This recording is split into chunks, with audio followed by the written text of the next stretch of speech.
Hey guys, welcome back to my YouTube channel. ഇന്നത്തെ എൻ്റെ വീഡിയോയിലേക്ക് എല്ലാവർക്കും സ്വാഗതം. ഇത് ഞാൻ ഒരു 2-3 ഡേയ്സ് മുമ്പ് എടുത്തൊരു വീഡിയോയാണ്. അതായത് എൻ്റെ ഒരു നൈറ്റ് ഷിഫ്റ്റ് തുടങ്ങിയ അന്ന് എടുത്തൊരു വീഡിയോ ആണിപ്പം. എൻ്റെ നൈറ്റ് ഷിഫ്റ്റ് കഴിഞ്ഞിട്ടുള്ളൊരു ദിവസമായിട്ടാണ് ഞാൻ ഈ വോയിസ് ഓവർ കൊടുക്കുന്നത്. ഞാൻ ഇതിന് മുമ്പ് ഒരു 1 വീക്ക് മുമ്പ് എന്തോ ഞാനൊരു മോർണിംഗ് ഷിഫ്റ്റ് വീഡിയോ ഇട്ടിട്ടുണ്ടായിരുന്നു. അന്നത്തെ എൻ്റെ ഒരു ദിവസം എങ്ങനെയാണ് എന്നുള്ള ഇൻക്ലൂഡ് ചെയ്തിട്ട് ഞാനൊരു വീഡിയോ എടുത്തിട്ടുണ്ടായിരുന്നു.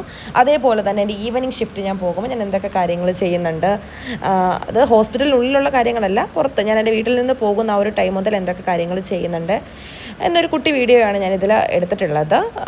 പിന്നെ വേറെ ഒന്നും തന്നെ ഇല്ല. ഞാൻ ഈ കൊലത്തിൽ നിങ്ങളാരും ഇതാക്കണ്ട, കാരണം ഞാൻ നാച്ചുറലായിട്ട് എൻ്റെ വീട്ടിൽ എങ്ങനെയാണോ നിൽക്കുന്നത് ആ ഒരു രീതിയിൽ തന്നെയാണ് വീഡിയോ എടുക്കുന്നത്. ഞാൻ കുളിച്ചിട്ട് വന്നതേ ഉള്ളായിരുന്നു. അതും തന്നെ ഞാൻ എൻ്റെ മുടിയും കാര്യങ്ങളൊക്കെ ഉണക്കി സെറ്റ് ചെയ്യുന്നുണ്ടായിരുന്നു, കാരണം നമുക്ക് മുടി പുട്ടപ്പഴിച്ച് കെട്ടണം. സോ അതുകൊണ്ട് തന്നെ മുടിയൊക്കെ ഉണക്കി സെറ്റ് ചെയ്യുന്നുണ്ടായിരുന്നു. പിന്നെ യൂണിഫോം ഒക്കെ ഇട്ടിട്ട് വന്നിട്ട് ബാക്കി കളി. നമുക്ക് മേക്കപ്പിലേക്ക് കടക്കാം. ഫസ്റ്റ് തന്നെ ഞാൻ ഡെർമാക്കോയുടെ സൺസ്ക്രീൻ ആണ് എടുത്തിട്ടുള്ളത്. മോയ്സ്ചറൈസറോ കാര്യങ്ങളോ ഒന്നും തന്നെ എൻ്റെ കയ്യിൽ ഇപ്പം നിലവിലെല്ലാം തീർന്നു പോയി ഗൈസ്. സോ ഇത് നമുക്ക് സൺസ്ക്രീൻ അങ്ങ് വാരിപ്പോയി. ഇതാണല്ലോ നമ്മുടെ മെയിൻ.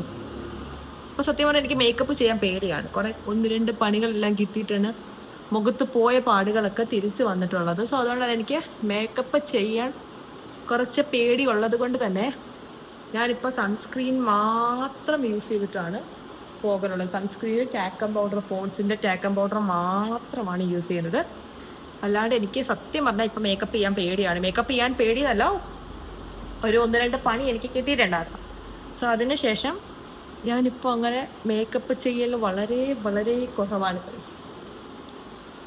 ഓക്കെ ഗൈസ്, സോ ഇത് ഞാൻ ഇനി നമുക്ക് ഐബ്രോസ് ഒന്ന് ഫില്ല് ചെയ്ത് കൊടുക്കാം. വലിയ ഇതൊന്നും ഇല്ല, കുറച്ച് മാത്രം. ഒരു ആഡംബരമായി പോകും ഒത്തിരിയൊക്കെ എഴുതുവാണെങ്കിൽ. ഒന്ന് ജസ്റ്റ് ഒന്ന് ഫില്ല് ചെയ്ത് കൊടുക്കാൻ, ആർക്കും വേണ്ടിയിട്ടല്ല, നമുക്ക് വേണ്ടി തന്നെ ഫില്ല് ചെയ്ത് കൊടുക്കുക.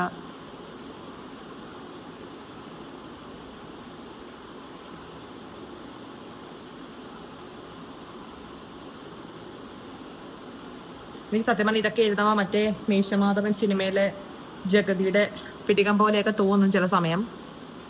ഇത്രയ്ക്ക് നമ്മളങ്ങ് വൃത്തികേടായിട്ടൊന്നും എഴുതാതിരിക്കുക. വൃത്തികേടല്ലാതെ ചിലർക്ക് ചേരും, ചിലർക്ക് ചേരത്തില്ല. എനിക്ക് എന്തായാലും ചേരില്ല. ലിപ്സ്റ്റിക്ക് യൂസ് ചെയ്യുന്നതിന് മുമ്പ് ലിപ് ബാം ഇടാൻ ഗൈസ്.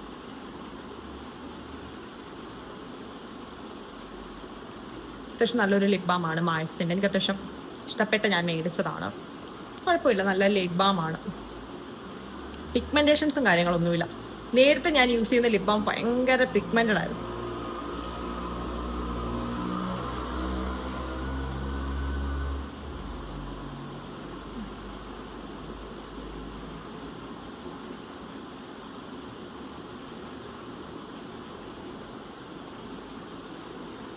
നമ്മുടെ ഫേസസ് കാനഡയുടെ കംഫി മാറ്റ് വാവ് ലിപ്സ്റ്റിക് ആണ് ഗൈസ് ഞാൻ യൂസ് ചെയ്തിരിക്കുന്നത്.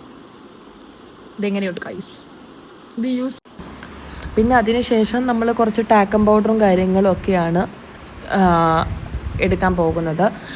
ആ വാർഡ്രോബിലാണ് എൻ്റെ സകലമാന സാധനങ്ങളും ഉള്ളത്. അപ്പം ഞാൻ ഇവിടെ തന്നെ ഇപ്പം ഞാൻ ആദ്യം ഇത് ഒരുങ്ങാനും കാര്യങ്ങളൊക്കെ ഡ്രസ്സിങ് റൂമായിട്ടായിരുന്നു യൂസ് ചെയ്തുകൊണ്ടിരിക്കുന്നത്. ഇപ്പം എൻ്റെ ഒരു സ്റ്റുഡിയോ റൂം പോലെ ഇത് തന്നെ ഇവിടെ വെച്ചിട്ടാണ് ഞാൻ എല്ലാ വീഡിയോസും കാര്യങ്ങളൊക്കെ ഷൂട്ട് ചെയ്യുന്നത്. കാരണം വീട്ടിലുള്ള മറ്റുള്ളവർക്കൊന്നും ഒരു ബുദ്ധിമുട്ടില്ലാത്ത രീതിയിലാണ് ഞാൻ വീഡിയോസും കാര്യങ്ങളൊക്കെ എടുക്കുന്നത്. സോ ഇത്രയൊക്കെയാണ്. ഇതാണ് എൻ്റെ ഡെയിലി ലൈഫിൽ ഞാൻ ഇപ്പം ചെയ്യുന്ന കുറച്ച് മേക്കപ്പ് എന്ന് പറയുന്നത്. സിമ്പിളായിട്ട് നോർമലി ചെയ്യുന്നൊരു രീതിയാണ് ഇതെന്ന് പറഞ്ഞത്. പിന്നെ ഞാൻ യൂണിഫോം കാര്യങ്ങളൊക്കെ ഇട്ട്, ഇതാണ് എൻ്റെ യൂണിഫോം എന്ന് പറയുന്നത്. എനിക്ക് ഒത്തിരി ഇഷ്ടമാണ് യൂണിഫോം. പിങ്ക് കളർ ഷർട്ടും ബ്ലാക്ക് കളർ പാൻറ്റും ആണ് വരുന്നത്. ഡെയിലി ഞാൻ ഷാളും കാര്യങ്ങളൊന്നും യൂസ് ചെയ്യുന്ന ഒരാളൊന്നുമല്ല. എനിക്ക് തോന്നുന്ന ദിവസങ്ങളിൽ ഞാൻ ഷോളും കാര്യങ്ങളൊക്കെ ഇട്ടിട്ട് പോകാറുണ്ട്. പിന്നെ ഞാൻ മുടി എനിക്ക് പുട്ടപ്പ് ചെയ്ത് കെട്ടാൻ പറ്റിയിട്ടുണ്ടായിരുന്നില്ല, കാരണം നല്ല രീതിക്ക് അത് ഉണങ്ങിയിട്ടുണ്ടായിരുന്നില്ല. അതുകൊണ്ട് തന്നെ ഞാൻ മുടി ചെറിയ രീതിക്ക് ഒരു ക്ലിപ്പ് മാത്രമാണ് കുത്തിയിട്ടുള്ളത്. പിന്നെ ബാഗ് നോർമലി ഞാൻ എപ്പോഴും ഈ വലിയ ബാഗ് തന്നെയാണ് യൂസ് ചെയ്യുന്നത്, കാരണം എൻ്റെ എല്ലാ അൽക്കുലത്തെ സാധനങ്ങളും എനിക്കതിൽ വേണം. സോ അതുകൊണ്ടാണ് ഞാൻ ആ ഒരു ബാഗ് തന്നെ എപ്പോഴും കീപ്പ് ചെയ്യുന്നത്. വീഡിയോ എടുത്ത് സമയം പോയത് ഞാൻ അറിഞ്ഞിട്ടില്ല. ഇപ്പം ഞാൻ ഇറങ്ങിയ സമയത്ത് 6:15 എന്തോ ആയിട്ടുണ്ടായിരുന്നു. എന്നിട്ട് പോലും അത്ര നല്ലതായിട്ട് ഇരുട്ടിയിട്ടൊന്നും ഇല്ലായിരുന്നു. എനിക്ക് ആ കായംകുളം ബസ് കിട്ടേണ്ടതായിരുന്നു. എന്നും ഞാൻ ആ ബസ്സിനാണ് നൈറ്റുള്ള ദിവസങ്ങളിൽ പോകുന്നത്. പക്ഷേ ഇന്ന് ഞാൻ ഈ വീഡിയോയും കാര്യങ്ങളൊക്കെ എടുത്തത് കൊണ്ട് കുറച്ച് ലേറ്റായി. അതുകൊണ്ട് എനിക്ക് ആ ബസ് കിട്ടിയിട്ടില്ല. ടൗൺ എന്ന് പറയുന്നത് നമ്മൾ ഇത്ര വേഗം ഇവിടെ എത്തി കഴിഞ്ഞു. ഇനി നമുക്ക് ബസ് പിടിച്ച് ഹോസ്പിറ്റലിൽ ചെല്ലണം. ഞാൻ എടുക്കാം, കുറേശ്ശെ എടുക്കാം ഗൈസ് വീഡിയോസൊക്കെ.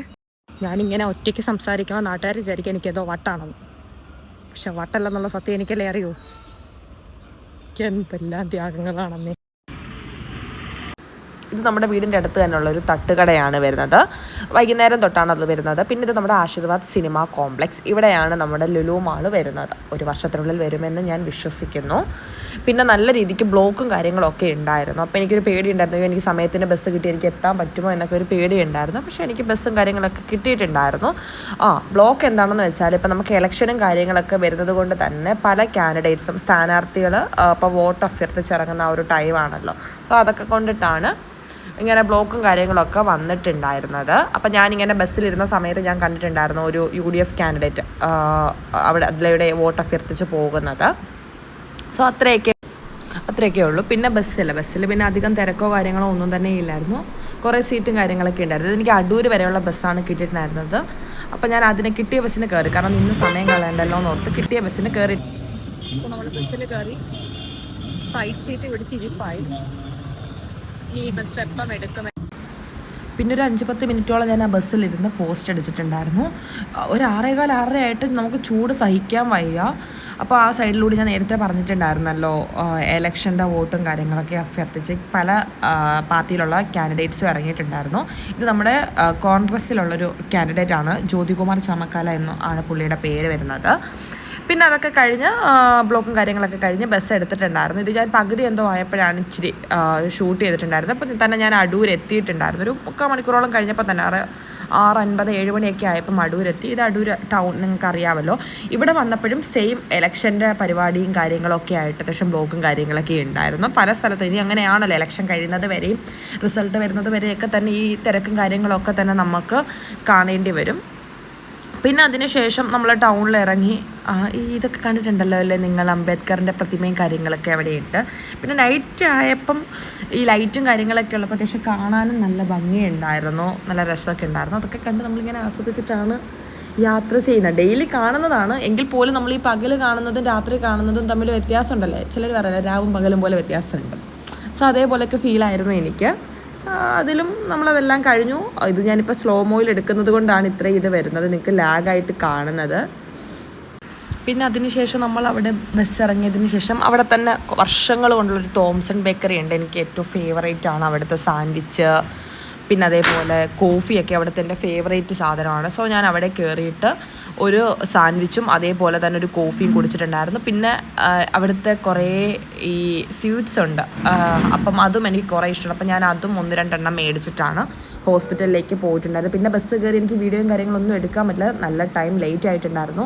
അതേപോലെ തന്നെ നല്ല തിരക്കും ഉണ്ടായിരുന്നു. ലാസ്റ്റ് ബസ് എന്തോ ആയിരുന്നു, അതുകൊണ്ട് നല്ല തിരക്കും കാര്യങ്ങളൊക്കെ ഉണ്ടായിരുന്നു. പ്രൈവറ്റ് ബസ്സിലാണ് ഹോസ്പിറ്റലിൻ്റെ അവിടെ വന്ന് ഇറങ്ങിയിട്ടുണ്ടായിരുന്നത്. ഇതാണ് നമ്മുടെ ഹോസ്പിറ്റലിൻ്റെ ആ ഒരു എൻട്രൻസ് എന്ന് പറയുന്നത്. നൈറ്റ് ആയപ്പോൾ അതും കാണാൻ നല്ല രസമുണ്ടായിരുന്നു, പാർക്കിംഗ് ഏരിയയും കാര്യങ്ങളൊക്കെ. പിന്നെ നമ്മൾ നോർമലി ഹോസ്പിറ്റലിനുള്ളിലേക്ക് വന്ന് വേറെ വീഡിയോയും കാര്യങ്ങളൊന്നും ഞാൻ എടുത്തിട്ടുണ്ടായിരുന്നില്ല. പിന്നെ നമ്മുടെ ഡ്യൂട്ടി കാര്യങ്ങളൊക്കെ ഉണ്ടായിരുന്നു. ആദ്യം കുറച്ച് തിരക്കും കാര്യങ്ങളൊക്കെ ഉണ്ട് നൈറ്റ്. പിന്നെ അത് കഴിഞ്ഞാൽ വലിയ കുഴപ്പമൊന്നുമില്ല. എന്നും പറഞ്ഞാൽ കമ്പാരിറ്റീവ്ലി നമ്മുടെ പകലിൻ്റെ അത്രയും തിരക്കോ കാര്യങ്ങളോ ഒന്നും തന്നെ ഇല്ലായിരുന്നു. പിന്നെ ഞാൻ പഞ്ചിങ്ങും കാര്യങ്ങളൊക്കെ ചെയ്തിട്ടുണ്ടായിരുന്നു. 7:49 ഞാൻ പഞ്ച് ചെയ്തിട്ടുണ്ടായിരുന്നു. സോ ഇത്രയൊക്കെ ഉള്ളൂ. ഇങ്ങനെയാണ് എൻ്റെ ഒരു നൈറ്റ് ഷിഫ്റ്റ് ഡേ എന്ന് പറയുന്നത്. സോ ഈ ഒരു വീഡിയോ നിങ്ങൾക്ക് ഇഷ്ടപ്പെട്ടാൽ do like, share and subscribe my YouTube channel. അടുത്ത വീഡിയോയിൽ കാണുന്നത് വരെയും ടാറ്റാ ബൈ ഗൈസ്.